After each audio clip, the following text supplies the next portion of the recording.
Hi, I'll be presenting the Kras protein today, and I'm presenting it to my audience, to my friend who is a journalism major. So this is a Kras protein, and it's located in the cytoplasm, which is a gel-like substance that's in the cell. So it's found in cells all around the human body, and this protein acts like an on and off switch for cell signaling.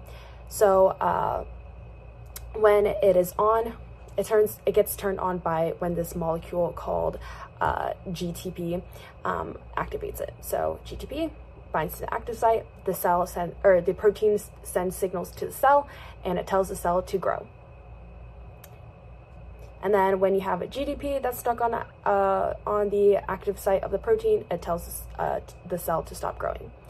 So essentially, this protein helps with cell signaling and controlling the growth and development of human cells. And so the condition that's associated with this protein is cancer.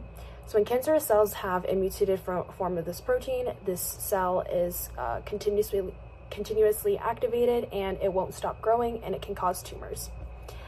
So this is a 3D model of my protein, and it has 5 alpha helices, which are these blue pipe cleaners that are spirals, and then I also have 6 beta sheets, which are these red pipe cleaners.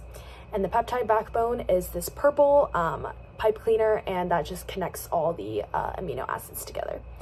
And so there's the primary, secondary, and tertiary structure of the protein. So primary structure is the most basic level of the protein structure, and that's just amino acids, which are the building blocks. So Kras has around 188 amino acids. And then this orange pipe cleaner we will talk about later, but it's the 12th amino acid, and it is called glycine.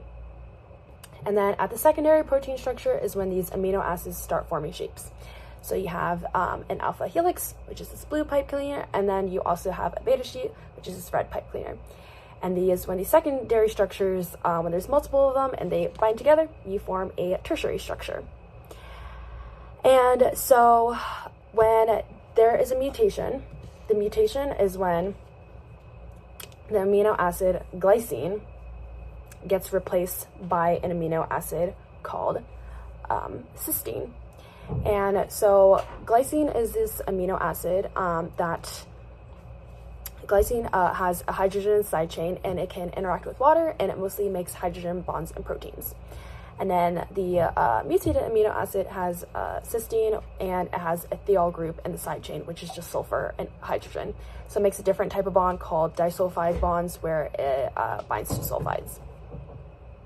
And it also can do some hydrogen bonding as well.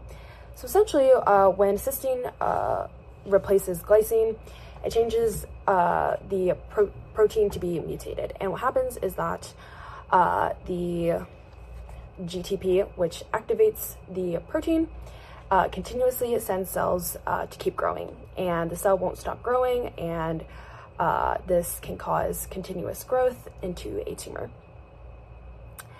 And so GTP stays there, the protein is still activated, and essentially the change of one amino acid near the GTP binding site just changes the whole function of a protein, when normally GDP should also be able to inactivate the protein signaling.